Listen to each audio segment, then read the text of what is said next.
Delivery. I don't like to talk too much about delivery before you have already had a chance to give some speeches and get some feedback, because I have often noticed that when we talk too much about delivery early, people tend to become really stilted, maybe a little odd, as they're trying to be someone else, and they don't even recognize their own wonderful qualities that have been discarded along the way. Now, each of you have your own unique, engaging, and effective style. And we just want to make sure that you keep with that and that it becomes stronger. Types of delivery. There are a number of different ways that you can deliver a speech, and I won't spend a whole lot of time on these other than to give my tips about them. But so basically the different types of delivery: memorized, manuscript, impromptu, and extemporaneous. We will be working on extemporaneous, as you know from reading the chapter, but I'll talk about all of these in a bit. So we have a number of things that we pay attention to with speaking. We want to be able to use hands well, to be able to move the feet, to have vocal variety in your speech. And all of these are things that are done best with extemporaneous speeches, that when you are speaking extemporaneously, it becomes much more natural. It becomes something that I want to listen to. It's more of a conversation with the audience as opposed to a talking down to them. And then we'll also be talking about eye contact in a little bit. Many students want to do a memorized speech. They understand that you have to be looking at the audience a lot of the time, so they know they can't read their speech. And they assume, well, I'll write it all out word for word, and then I'll memorize it, and it'll be great. I don't have to worry about it. But you know what? Memorized speeches are really rather horrible for the beginning speaker. There are advanced speakers who can do beautiful jobs with public speaking with a memorized speech, but most people cannot. So I want you to put out of your mind any thought of memorizing your speech. Some of the problems with the memorized speech is that people sound really stilted. They sound sing-song, as if they're reading a nursery rhyme. And now let me tell you today about what was an interesting thing that happened in my life. And you just go, whoa, that's awful, that's terrible, horrible. And so we're not going to be using memorized at all. I guess I give the exception. If there's a particular student who's advanced enough and you want to do this, okay, I'll work with you. But generally speaking, it's not a good idea now. So don't tackle these until you're really comfortable with basic public speaking, with organization, delivery style. Then it's a refining technique. Before I get into manuscript, let me also just mention with the memorized speeches, I find another really odd element that often happens when we're trying to remember something. We often look away from an audience and we look somewhere else. And in the case of a speaker, you are often rolling your eyes upwards as you're trying to remember what it is that is your next idea, your next point. And what often happens is people roll their eyes up so much that their eyes kind of roll into the back of their head. We see a lot of the whites of their eyes, and it's kind of discombobulating. It's unsettling. And other times it just looks like you're rolling your eyes at us, like you're annoyed with us that we're sitting there listening to you. So those are all reasons why we don't do memorized speeches. The manuscript speech. And I tell you, this manuscript speech is what most beginning public speakers want to do. They want to write out every single word and read it. Manuscripts, I tell you, it's really tough to be able to read a speech and have it sound authentic and natural and real. Can it be done? Oh yeah, absolutely. But not for a beginning speaker. Most likely you're not going to be doing this speech either, for some of the same reasons as a memorization speech. We get a lot of those sing-songy things as well as people are reading. And when you miss a word sometimes as well, you miss something in what as you're reading. Sometimes people then go back to the beginning of a paragraph and they repeat a lot of what they've just talked about, which is kind of awkward as well. And if you happen to lose your place, which is easy to do because if you're trying to look at your audience a lot, it's very easy to lose your place. Then you have to search for it, which for many people means you have to stop talking until you find where it is that you are going to be reading from next. So we are just going to do away with manuscript. I don't want you to write full sentences at all, because sometimes you can accidentally do a manuscript or memorize speech without really planning to do so. That just as you're thinking or brainstorming, you say something once, it's not didn't sound all that great. You said it a second time and you go, huh, that's a lot better. I'm going to write that down so I don't forget it. And you end up in the end with a manuscript with a lot of those. Oh, I have to remember how I said that. We don't want that. An impromptu speech. So this is a speech with little or no notice. You make a quick structure of a speech, and when you do an impromptu speech, you do actually have an introduction, a body, and a conclusion. When the classes meet on campus, we have an assignment of an impromptu speech, and it's pretty amazing how with about 30 seconds notice, you can write a speech very quickly. I wish we could do it online. I haven't figured out how to do it, so I'm not doing it at this point. Extemporaneous speaking. This is what we're really doing. And this is where we need to focus our efforts. You're speaking conversationally from an outline. You should sound like you. You have a few words written down, those keywords. They're only used to remind you of your next point. They are not used to read your next point to the audience. So it's really important that you're not reading. You just glance down and you go, oh, okay, I know what I'm going to say next. And then you say it. But you don't go, oh, I know what I'm going to say next. My next point is that I want to talk about rock collecting. You can't do that. You glance down, oh, that's right, I'm going to talk about rock collecting next. So I've glanced down, I've looked at it, and next, what we're going to talk about is rock collecting. Yeah, so don't read it. I think the extemporaneous is the best of all worlds. You don't forget your points because you have these key words, and you won't sound canned, and you're more prepared than in an impromptu speech. This is definitely the standard in the United States. This is what's expected with most speeches that you will be given in classes or in the business world. And keep in mind that anything you learn in this class are things that you will be using for years, decades to come. And so I want to prepare you for what's going to be expected in the world. Now, so style. Really, again, it should be natural. You need to sound like you. It should be conversational. You're talking to us. You're not lecturing us. In fact, that's an important time to make a distinction. You may think that your professors give public speeches all the time, but they don't. A lecture is quite different than a speech.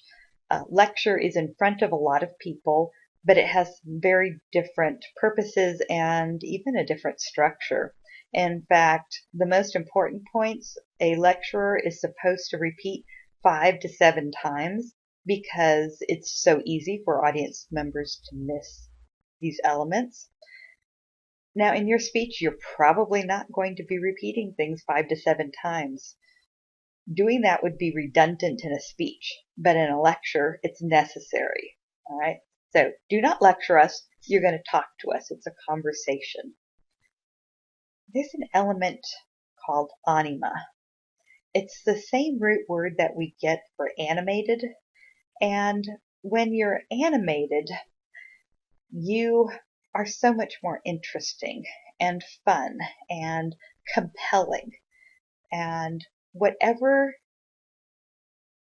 topic you choose, you should be able to show your interest in this topic in a variety of ways. Now, for some of you, this means you're going to be outgoing, kind of extroverted, gregarious because you love this topic. But anima could also look like, if you think something is incredibly important, your anima could be that you're intense and focused and you have kind of laser-like precision. All of things could get across your interest, your anima. To give you an example of anima in a different context, so maybe you can understand what this is like. I had a friend years ago who was very skilled in music, and piano was her major instrument, and she went to a college as a major in piano, and she had the desire to be a professional musician, and this was the direction she was going in, and made it through the master's program, finished her degree, and as she's contemplating where she could work or what she's going to do, she was talking with some of her professors, and finally one of them said, "You're really talented and you have all the skill and your incredible technique, but I never feel the passion when you're playing. And unless you can find that passion, you will never work as a professional musician."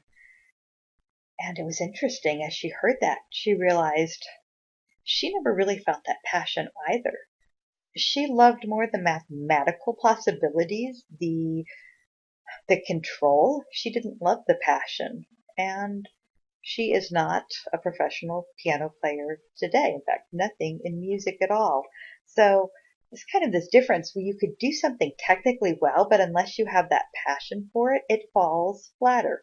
In speaking, you could be really precise and follow all the rules and not necessarily have a great speech.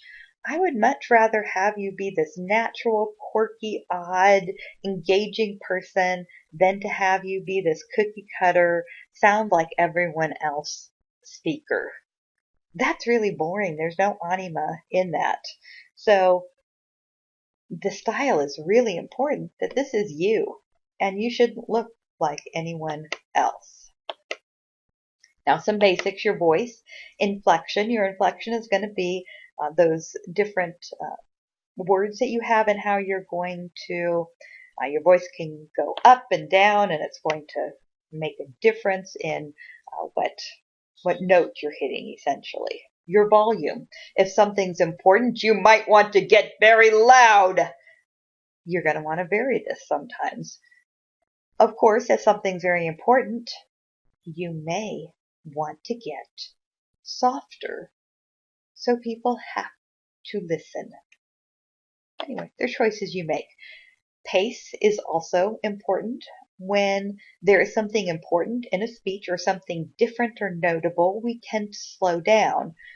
We stop and change so that your audience members will pay attention again. If you keep talking at the same clip throughout your entire speech, then it lulls your audience to sleep. The varying pace will help bring them back into a speech if they've tuned out at some point. This is also true of things that you have to say, but you want to kind of get out of the way. Those you keep that steady pace on, and we can talk maybe a little faster even and get through them. It helps people know that, hey, I have to say this, but you know what? It's not all that interesting or important. Okay, now that that's out of the way, let's talk important stuff. You should sound interested in what you're saying. So again, topic choice, the anima, you should care about this, and we should be able to tell that you care about it. Your voice should be appropriate, which usually means things like you're not going to do really strange accents throughout your whole speech. I have a really funny student years ago, and when she was in class my first day, she saw me with being the crazy cat lady, and evidently she decided that she was going to speak in a British accent, and she spoke to me for through two classes with a British accent, and I thought she was from Britain or Australia or something. I never really thought much about it, and then she got into a public speaking class, and suddenly she had a Southern accent, and I was just so shocked. And it was funny because she said, I didn't think it was appropriate to do the speech with the British accent, and I laughed because didn't realize she was really from the South. And okay, plus I was a very young teacher at this point. I didn't pick up on this kind of thing. But it was kind of interesting that she recognized that there's something inappropriate about it, even if it was kind of fun to do in a class situation. To give this as a speech would be really fake, and it would not be a good choice. So also for appropriate voice, we have to be careful about being too colloquial, which means too casual. So although you want to be friendly and conversational, we can't do the, hey, and then I was like, and then, whoa, yeah, dude, man, couldn't believe it. Yeah. Huh. There are some things we do in conversation that's okay, but it won't be appropriate in a speech. So although we're conversational, we're not completely casual, completely colloquial. It should be natural. Again, your voice should be your voice, not pretending to be somebody else's. Basics on eye contact. You should look at your audience 75% of the time. That's a lot, I know, but you really do need to think about trying to look at your audience that often. You only glance at notes, you never read your notes. You just glance down, see what's coming up next, look up, and keep talking. Each time that you look at the audience, there should be a significant duration during each eye contact. That means glancing is not good. That means that you look and you maintain that eye contact for a beat. So I look at somebody, beat, before I now turn and look at another individual, beat. Okay, now I can look at a third. I'm not going to just do a quick, dart up, look at one person, look at a second, look at a third. We want to keep it significant. I like to focus on individuals when I'm giving a speech. You look at sections of the room, but you also look at individuals. And in general, I find it useful to divide the room into thirds. Whenever I'm speaking, I usually seem to have a window side of the room, I have a door side of the room, and I have the middle side of the room. And let's say I'll start at the door side, and I'll kind of sweep the door side from front to back, and then I'll go to the middle, and now from back to front, I'll do an eye sweep. And as I get to the front of the middle, then I'll sweep over to the window side and front to back. And at this point, I've looked at everyone, I've looked at the whole room, and now I can glance at my notes. And after I glance at my notes, I'm now going to look back up and do another sweep. And instead of going right back to the door side of the room, I'm going to now start at the window side of the room and do the opposite. It's really smooth if you can do this. It doesn't draw attention to itself and nobody feels left out. Nonverbal communication, hand gestures. First of all, with hand gestures, how many is enough? It's incredibly individual. I can't really tell you how many hand gestures quantitatively are good. For some people, they need a lot. They speak with their hands naturally and they're always moving, and I want to see a lot of gesturing from them. Other people don't gesture much at all. They tend to keep their hands fairly still, and that's okay, but I'm going to pick a few times in a speech where I will have you do kind of a large, significant gesture. Doesn't have to be a lot of times, but it should be a few times. So this is very personal, and my comments for each of you will be just based on you, not on other people. You can listen to the comments so you understand what she's telling my classmate and why, and then does that apply to me or not? You can do that, it makes sense, but just recognize I'm not going to be contradicting myself if I tell one person use more gestures, and if I tell another person, hey, you need to cut back on them. It's because it's very individualized. Facial expressions. How many are too many? How many are not enough? Again, this is pretty individual. As long as they're natural facial expressions, I'm not sure you can have too many facial expressions. It's possible to have too few for somebody who has a fairly stoic face. And here, I'm not going to make you do facial expressions where you change it every 10, 15 seconds. No, I just want it to match. I want your face to match your words. If you're talking about something funny, you should look mildly amused at the minimum. That might not mean laughing, but it might mean a little smile, just slightly upturned lips.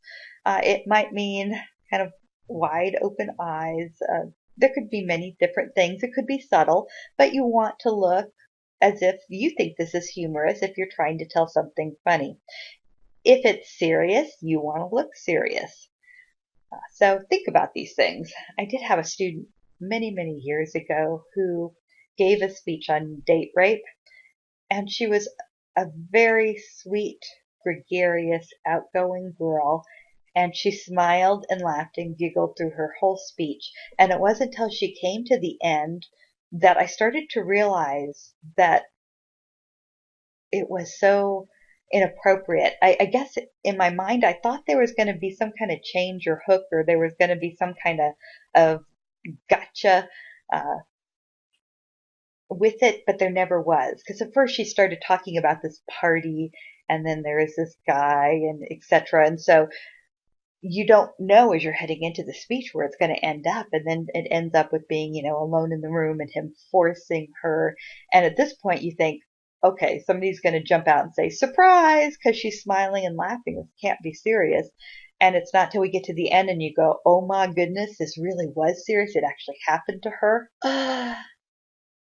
And then, her facial expression. She was very stressed by the situation. And sometimes we laugh when it's inappropriate. And you know what? You can't do that for a serious topic. If you write a serious speech and you find that you're having this nervous impulse of the laughing, we probably need to rethink the topic choice. And let's just own having humorous topics, that this is where your forte is. And that's okay for right now. As you become more advanced, you can make some more alterations. But for now, if you happen to be somebody who laughs, giggles, smiles, go with it. Don't try to fight it until you have a lot more experience. Movement. You want to be able to move your body, not just your hands, but to be able to move. You want to avoid rocking or shifting from hip to hip. Those are very distracting motions, but you want to be able to move your feet. And many of you wanted to move your feet. I could see this. And go ahead. Your instinct is telling you to move. Go move. Do it. Pull the camera back and get some walking in here. Usually take 1 to 3 steps. Stop. Talk to us for a few minutes or a few seconds. And then once you've been stopped or paused for a time, then you can walk again. You don't want to pace where you walk, walk, walk, walk, walk, walk, walk. Don't do that. You want to walk, pause and talk, walk, pause and talk. So develop these things. Now there are people who can give speeches and never move their feet, and that's okay. I rarely make people move when they're not comfortable with it. As long as you can have other movement in your speech with hand gestures or facial expressions, it's usually not a big deal if you're not willing to move your feet uh, into another position. So, although I think my funniest story was with one student, I was actually not her professor, but I was in the classroom while she was giving her speech, and her professor did require at least one movement, one step during the speech, actually during the course, and she had been told in her final speech that if she did not move, if she did not take one step, she wouldn't pass the class. And she's getting to the end of the speech and she's winding up and on the conclusion, and everyone's watching her and they're making these hand gestures for her to move because she hasn't moved, and she has wide eyes, startled, like, oh no, I don't know what I'm going to do. And because she wouldn't let go of the podium, she was holding onto this podium, and right before she got to her last line, she kept that podium in her hand, but she picked it up, took one step to the left, put the podium down, gave her last line, and said thank you. And there was thunderous applause at the end, and she passed because that girl worked really hard, and it was fantastic that she did that, and I just had all sorts of respect for her at that moment for doing that. So some of some of you will move a lot, some of you won't move at all, and I think after that I've never been a real stickler about the movement after being involved in that particular situation. Posture.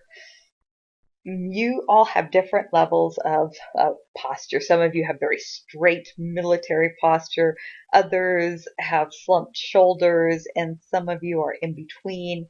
Now, posture, what's the perfect posture? There isn't one, although straight tends to be better than hunched over. So, if this is a problem for you, I'll tell you about it, but I probably won't spend a lot of time, because if it's not a problem for you, let's not spend time talking about it or dissecting it or analyzing it. If you're hunched over a podium and looking really uncomfortable, like you're trying to hide, if that's what your posture is, we do need to change it. But most students don't really do that, so I'm not too worried about that being your problem. You want to stand firmly. I mentioned this before. No rocking. Keep 2 feet on the ground except when you're walking. Don't shift from foot to foot. Don't tap your foot. Don't take shoes on and off. I can't tell you how often that happens, that I see people start to slide their shoe on and off. Just when you're not walking, keep both feet on the ground firmly. Try to avoid touching your hair and face. This tends to be a nonverbal signal of nervousness or anxiety. And yes, public speaking, we've gone over it, is a very anxiety producing activity.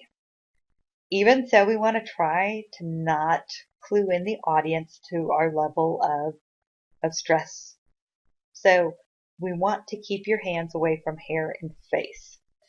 This means no tucking hair behind your ears, no repositioning bangs, no scratching your chin, no feeling a beard, no rubbing your nose, rubbing your eyes.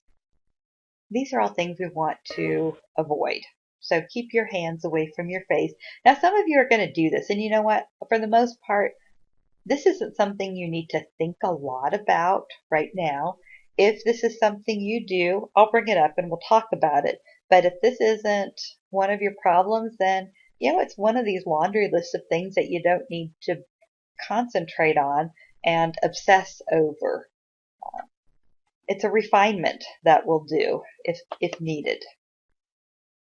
All right, that's the end of the delivery slideshow. Essentially, though, remember, I want you to be you. I don't want you to have this whole list of things that while you're giving your speech, you're thinking, okay, I need to take a step now. I also need to smile now while I have my left hand over my head and I'm looking at the middle of the room for 2 seconds. I don't want you to be giving yourself a list like that. We're going to go, Be natural, be authentic and unique, and I'll just try to give you your particular refinements. Already, I've seen you guys and I'm excited because you have some great things that you're already doing. We're just going to make it better.